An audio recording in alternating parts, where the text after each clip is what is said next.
ರಾಕ್ಷಸರು ತಂದು ಅಸಖ್ಯ ಪದಾರ್ಥಗಳನ್ನ ಹಾಕುವಾಗ ಸ್ತಂಭನ ಮಾಡೋಕ್ಕಾಗ್ತಿರ್ಲಿಲ್ವ? ಪಂಚಭೂತಾತ್ಮಕ ತತ್ವಗಳನ್ನು ವ್ಯತ್ಯಾಸ ಮಾಡತಕ್ಕಂಥ ಅಭ್ಯಾಸವನ್ನು ಮಾಡಬೇಕು. ಆಗುತ್ತಾ? ಅಲ್ಲಿ ಬರ್ತಾ ಇದೆ.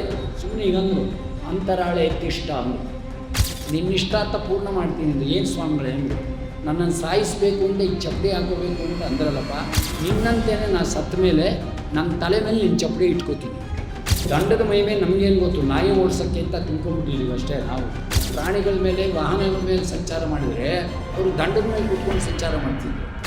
ಏನು ಉದ್ದೇಶದಿಂದ ಬಿಡ್ತಾನೋ ಆ ಕೆಲಸ ಮಾಡಿ ಬಂದು ಮತ್ತಳಿಕೆ ಕೂತ್ಕೊತ್ತೆ. ಅವನೇ ಬಾಣ ರೂಪದಲ್ಲಿದ್ದಾನೆ. ಅದಕ್ಕೆ ರಾಮಬಾಣ ಅಂತ ಅದಕ್ಕೆ ಹೆಸರು. ರಾಮಬಾಣ ಅಂದರೆ ರಾಮನೇ ಬಾಣವಾಗಿ ಉಳ್ಳವನು. ಲೋಕಕಂಟಕವಾದ ಕೆಲಸವನ್ನು ಗಣಿಸೇ ಮಾಡಲಿ, ಹಿಂಸೆ ಮಾಡಲಿ, ಅದು ಶಿಕ್ಷಾರ್ಹ. ಗುರುಗಳೇ, ನೀವು ಹೇಳಿದ ಮೇಲೆ ಆಯಿತು, ಸಮಾಧಾನ ಮಾಡ್ಕೋತೀನಿ ಇಂದ ರಾಮಲಕ್ಷ್ಮಣರನ್ನು ಕಳಿಸ್ಕೊಡ್ತಕ್ಕಂಥ ಅವರಾಗಿದ್ದಾನೆ. ಯಜ್ಞ ರಕ್ಷಣೆಗೆ ನಿಂತಿದ್ದಾರೆ. ಹೋಗುವಾಗ ವಿಶ್ವಾಮಿತ್ರರು ಎಂಥ ಅವಕಾಶ ದೇವರು ಕೊಟ್ಟ ನನಗೆ ಅಂತ ಸಂತೋಷಪಟ್ಟರು. ನಾನು ಏನೇನು ಕಲ್ತಿದ್ದೀನಿ ಅಸ್ತ್ರ ವಿದ್ಯೆಗಳು ಅದೆಲ್ಲ ಬರೀ ಬೋಧನೆ ಮಾಡಿಬಿಡ್ತೀನಿ, ನೀವು ಹೇಳ್ಕೊಡೋ ಅಷ್ಟೇ ಇಲ್ಲ. ಗೊತ್ತವನಿಗೆ ದೇವರು ಅಂತ ಕರ್ಕೊಂಡು ಹೋಗ್ತಾ ಇದ್ದಾರೆ. ವಂಶದ ಪರಂಪರೆಯ ಎಲ್ಲ ಕಥೆಗಳನ್ನು ಹೇಳ್ತಾ ಇದ್ದಾರೆ. ರಾಜ ಏನು ಮಾಡ್ದ, ರಘು ಏನು ಮಾಡ್ದ, ಎಲ್ಲ ಅಪ್ಪನ್ನೊಂಚೂರು ನೋಡಿದೆ. ಅವರಪ್ಪ ಸೂರ್ಯವಂಶದಲ್ಲಿ ಭಗೀರಥ ಏನು ಮಾಡ್ದ, ದಿಲೀಪ ಏನು ಮಾಡ್ದ ಅಂತ ನೌಷ ಎಲ್ಲ ಕಥೆಗಳನ್ನೂ ಹೋಗಿದ್ಬಿಟ್ರು.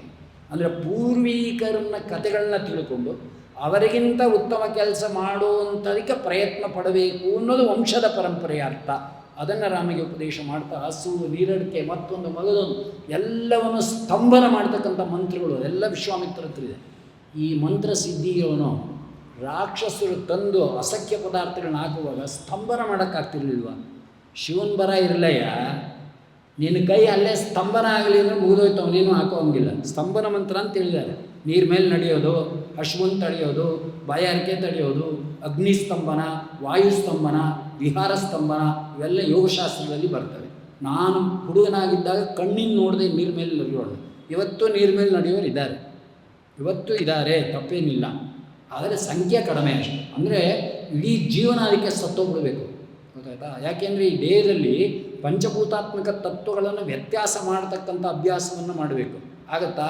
ಅದಕ್ಕೆ ಮೊದಲು ಪ್ರಾಣಾಯಾಮ ಸಿದ್ಧಿ ಇರಬೇಕು.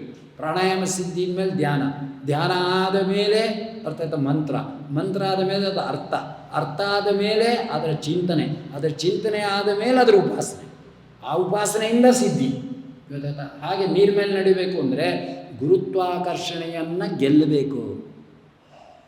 ನಮ್ಮಲ್ಲಿ ಒಬ್ಬ ಗುರುಗಳು ತುಂಬ ವಿದ್ಯಾವಂತರು, ವಾದಿಗಳು, ಕಂಬಾಲೂರು ರಾಮಚಂದ್ರ ತೀರ್ಥರು ಅಂತ ರಾಯವೆಲ್ಲೂರಲ್ಲಿ ಇದೆ ಅವರು ಬೃಂದಾವನ. ನಡ್ಕೊಂಡು ಬರ್ತಾ ಇದ್ದಾರೆ. ಅನೇಕ ಜನ ಎದುರು ವಿದ್ವಾಂಸರುಗಳು ಇವನ ವಿದ್ಯೆಯನ್ನು ತಟ್ಕೊಳಕ್ಕಾಗಲ್ಲ, ಏನು ಮಾಡೋದು, ಇವನು ಬದುಕಿರೋವ್ರಿಗೂ ನಾವು ಇವ್ನು ಸೋಲ್ಸೋಕ್ಕಾಗಲ್ಲ, ಅದಕ್ಕೆ ಚಪ್ಪಡಿ ಎತ್ತಾಕ್ಬಿಟ್ಟು ಇವನ್ನ ಪೂರ್ಣ ಮಾಡ್ಬೋಣ, ಫನ ಮಾಡ್ಬೋಣ, ಪಟಾಶ್ ಎತ್ತಾರಲ್ಲ ಹಾಗೆ ಮಾಡ್ಬೋಣ ಅಂದರು. ಪ್ಲ್ಯಾನ್ ಹಾಕ್ಕೊಂಡ್ರು ಬರ್ತಾ ಇದ್ದಾರೆ. ಅವ್ರು ಬರೋ ಹೊತ್ತು ಸರಿಯಾಗಿ ಒಂದು ದೊಡ್ಡ ಮರ ಏರ್ಬಿಟ್ಟು ಒಂದು ದೊಡ್ಡ ಕಲ್ಲಿಟ್ಕೊಂಡು ಕೂತ್ಕೊಂಡ್ಬಿಟ್ಟಿದ್ದಾನೊಬ್ಬ. ಹಂಗೆ ಅವ್ರು ಅದ್ರ ಕೆಳಗೆ ಬರೋ ಹೊತ್ತು ಸರಿಯಾಗಿ ಅದನ್ನು ಬಿಟ್ಟುಬಿಡೋದು, ಕಲ್ಲು ಬಂದು ಅವ್ರ ತಲೆ ಮೇಲೆ ಬಿದ್ದು ಕುಸ್ತು ಬೀಳಬೇಕು ಅಂತ ಎಲ್ಲ ವ್ಯವಸ್ಥೆ ಮಾಡ್ಕೊಂಡಿದ್ದಾರೆ. ಗುರುಗಳಿಗೆ ಗೊತ್ತಿಲ್ವೇ? ಬಂದೇ ಬಂದರು, ಕಲ್ಲು ಬಂದೇ ಬಿತ್ತು, ಕಲ್ಲು ಬರ್ತಾ ಇದೆ. ಸುಮ್ಮನೆ ಈಗಂದರು ಅಂತರಾಳೆ ಎತ್ತಿಷ್ಟ ಅಂದರು. ಅಂತರಾಳದಲ್ಲಿ ನಿಂತ್ಕೊಂಡ್ರು, ಕಲ್ಲು ನಿಂತ್ಕೊಂಡ್ಬಿಡ್ತು. ಹೇಗ್ರಿ ಕಲ್ಲು ನಿಂತ್ಕೊತ್ತೆ? ಇವತ್ತು ಸೈನ್ಸ್ ಹೇಗೆ ಹೋಗುತ್ತೆ? ಗುರುತ್ವಾಕರ್ಷಣ ಬಿಂದು ಇರ್ತಕ್ಕಂಥ ಆಕರ್ಷಕ ಶಕ್ತಿ ಇರುವಂಥ ಜಡವಸ್ತು ಮಧ್ಯದಲ್ಲಿ ಹ್ಯಾಂಗೆ ನಿಂತ್ಕೊತೇನೆ? ಬಂದರು, ಅವರೆಲ್ಲ ಹೆದರ್ಕೊಂಡ್ಬಿಟ್ರು. ಕಲ್ಲು ಮಧ್ಯೆ ನಿಂತಿದೆ. ನಮಸ್ಕಾರ ಮಾಡಿದರು. ಸ್ವಾಮಿ ತಪ್ಪು ಮಾಡಿದ್ರು, ಕ್ಷಮಿಸಿ ಅಂದರು. ಕ್ಷಮಿಸಿದ್ದೀನಪ್ಪ, ಆದರೆ ನಿನ್ನಿಷ್ಟಾರ್ಥ ಪೂರ್ಣ ಮಾಡ್ತೀನಿ ಅಂದರು. ಅದೆಂಥ ಸಜ್ಜನ! ನಿನ್ನಿಷ್ಟಾರ್ಥ ಪೂರ್ಣ ಮಾಡ್ತೀನಿ ಅಂದರು. ಏನು ಸ್ವಾಮಿಗಳೇ ಅಂದರು? ನನ್ನನ್ನು ಸಾಯಿಸಬೇಕು ಅಂತ ಈ ಚಪ್ಪಡಿ ಹಾಕೋಬೇಕು ಅಂತ ಅಂದ್ರಲ್ಲಪ್ಪ, ನಿನ್ನಂತೇನೆ ನಾನು ಸತ್ತ ಮೇಲೆ ನನ್ನ ತಲೆ ಮೇಲೆ ನಿನ್ನ ಚಪ್ಪಡಿ ಇಟ್ಕೋತೀನಿ. ಇವತ್ತು ಬೃಂದಾವನದ ಮೇಲೆ ನಾನು ಚಪ್ಪಡಿ ಇದೆ. ಪ್ರಾಣದೇವರು ಅದರಲ್ಲಿ ಪ್ರಕಟಗೊಂಡಿದ್ದಾರೆ, ನೋಡ್ಬೋದು. ರಾಯವೆಲ್ಲೂರು, ಅದರ ಹೆಸರೇ ರಾಯವೆಲ್ಲೂರು.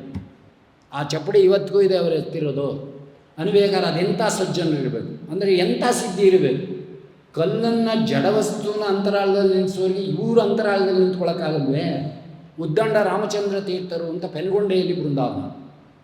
ಅವರು ದಂಡದ ಮೈ ಮೇಲೆ ನಮಗೇನು ಗೊತ್ತು? ನಾಯಿ ಓಡಿಸೋಕ್ಕೆ ಅಂತ ತಿಳ್ಕೊಂಬಿಟ್ಟಿದ್ದೀವಿ ಅಷ್ಟೇ ನಾವು.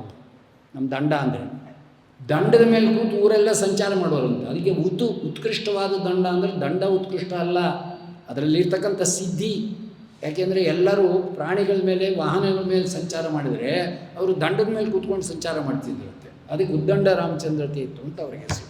ಅವರೆಲ್ಲ ಬೋರ್ಡ್ಗೆ ಹೆಸರು ಬರಲ್ಲ, ನಮ್ಮಂಥವ್ರು ಏನು ಬೋರ್ಡ್ ಹೆಸರು ಅಂದರೆ ಅಯ್ಯಯ್ಯಯ್ಯಯ್ಯೋ 25ರಿಂದ ನಂಬರ್ 1 ಕೂತೋಗ್ಬಿಟ್ಟಿದೆ. ಅಷ್ಟು ಹೆಸರುಗಳು ನಮಗೆ ಚಪ್ಪಾಳೆಗಳು ಎಲ್ಲ ಅರ್ಥ ಆಯ್ತಾ. ದೇವತಾ ಅಂಶಗಳು, ಆರೋಪಗಳು, ಇನ್ನೂ ಮತ್ತೊಂದು ಮಗದೊಂದು. ಇವರಂಥವರೆಲ್ಲ ಇವರು ಮಂತ್ರಾಕ್ಷತೆ ಕೊಟ್ಟರು ಏನು ಬೇಕಾದ್ರೆ ತಳ್ಕ ಆಗೋಗುತ್ತೆ ಅಂತ. ಇವೆಲ್ಲ ನಮ್ಮ ಮನೆ ಬರೋದು ಗೊತ್ತಾಯ್ತಾ. ಅವ್ರು ಯಾರು ಬೋರ್ಡ್ ಹಾಕ್ಕೊಂಡಿದ್ದಾರೆ. ವ್ಯಾಸರಾಯರು ದಂಡದ ಮೇಲೆ ಕೂತ್ಕೊಂಡು ಸಂಚಾರ ಮಾಡ್ತಿದ್ರು ಅಂತಿದೆಯಾ? ಶ್ರೀಪಾದರಾಜರ ಮಠದಲ್ಲಿ ಬಂದವರು ಅವರು ಶ್ರೀಪಾದರಾಜರ ದಂಡದಲ್ಲಿ ಕೂತ್ಕೊಂಡು ಸಂಚಾರ ಮಾಡ್ತಿದ್ರು ಅಂತಿದೆಯಾ? ಟೀಕಾರಾಯರು ದಂಡದಲ್ಲಿ ಕೂತ್ಕೊಂಡು ವಿಚಾರ ಮಾಡ್ತಿದ್ರು ಅಂತ ಕತೆ ಯಾರು ಬರೀರಪ್ಪ ಹೋಗಲಿ. ಈ ಕ್ರೆಡಿಟು ಉದ್ದಂಡ ರಾಮಚಂದ್ರ ತೀರ್ಥರಿಗೆ ಹೋಗ್ತಾ ಇದೆ. ಟೀಕಾರಾಯರಿಗಿಂತ ಬರೀರಿ ಯಾರ ಕತೆ, ಏನು ಬೇಡ ಅಂತ ಹೇಳಿದ್ವಿ. ರಾಯರಿಗಿದೆಯಾ ದಂಡದಲ್ಲಿ ಸಂಚಾರ ಮಾಡ್ತಿದ್ರು ಅಂತ, ದಂಡ ಹಿಡ್ಕೊಂಡು ಸಂಚಾರ ಮಾಡ್ತಿದ್ರು ಅಂತಿದೆ. ಅವರು ದಂಡದ ಮೇಲೆ ಕೂತ್ಕೊಂಡು ಹೋಗ್ತಿದ್ರು.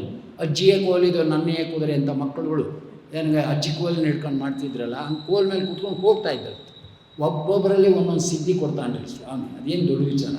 ಹಾಗಿಲ್ಲಿ ಏನೇ ಋಷಿ ಯಾವ ಋಷಿ ಇದ್ದಾನೋ ಆ ಋಷಿಯ ಉದ್ದೇಶವನ್ನು ತಿಳಿದಾನೆ, ಅಂಥ ಯಜ್ಞಕ್ಕೆ ರಕ್ಷಣೆ ಆಗಿದ್ದಾನೆ.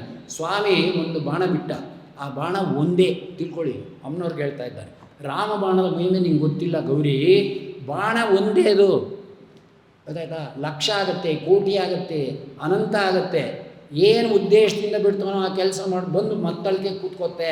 28 ಬಾಣ ಇಲ್ಲ, ಅದೇ ವಾರಣಾಸ್ತ್ರ, ಅದೇ ಅಗ್ನ್ಯಾಸ್ತ್ರ, ಅದೇ ಬ್ರಹ್ಮಾಸ್ತ್ರ, ಯಾರು ಶಿವಾಸ್ತ್ರ, ನಾರಾಯಣಾಸ್ತ್ರ, ಗುಂಡಾಸ್ತ್ರ, ಪ್ರಪಂಚ ನಾಶ ಮಾಡೋ ಅಸ್ತ್ರ. ಅದು ಜಡಾನ ಅಂದ್ರಲ್ಲ, ರಾಮಂದೇ ಒಂದು ರೂಪ ಅಂದರು ರುದ್ರದೇವ್ ಪಾರ್ವತಿಗಳು.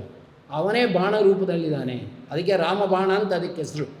ರಾಮಬಾಣ ಅಂದರೆ ರಾಮನೇ ಬಾಣವಾಗಿ ಉಳ್ಳವನು ಗೊತ್ತಾಯ್ತಾ. ಅದು ಒಂದು ಕಬ್ಬಿಣದ ಕಡ್ಡಿ ಇದ್ದಾಗ ಕಾಣುತ್ತೆ ಅಷ್ಟೇ ನಿಮಗೆ. ಎಲ್ಲ ಶಕ್ತಿಯು ಅವನೇ, ಅಂದರೆ ಅವನೇ ಇದ್ದಾನೆ ಒಳಗೆ ಅಂತ. ಅಂಥ ರಾಮಬಾಣದಿಂದ ಅದನ್ನು ಪೂರ್ತಿ ಪಂಜರ ಥರ ಮಾಡಿಬಿಟ್ಟ ಯಜ್ಞ ಮಂಟಪವನ್ನು ತಂದು ಹಾಕುವಾಗ. ಅರ್ಥ ಆಯ್ತಾ. ನಿಂತಿದ್ದಾನೆ, ಅಟ್ಟಹಾಸ ಮಾಡಿ ಕೂಗಿದ್ರು ಅಲ್ವೇ. ರಾಮ ಕೇಳಿದ, ದಾರಿ ಒಳಗೆ ಹಸು ನೀರಡಿಕೆ ಮಂತ್ರ ಉಪದೇಶ ಮಾಡಿದ್ರಿ, ಅಸ್ತ್ರಗಳನ್ನು ಉಪದೇಶ ಮಾಡಿದ್ರಿ, ನೀವು ಗುರುಗಳು, ತುಂಬ ಸಂತೋಷ.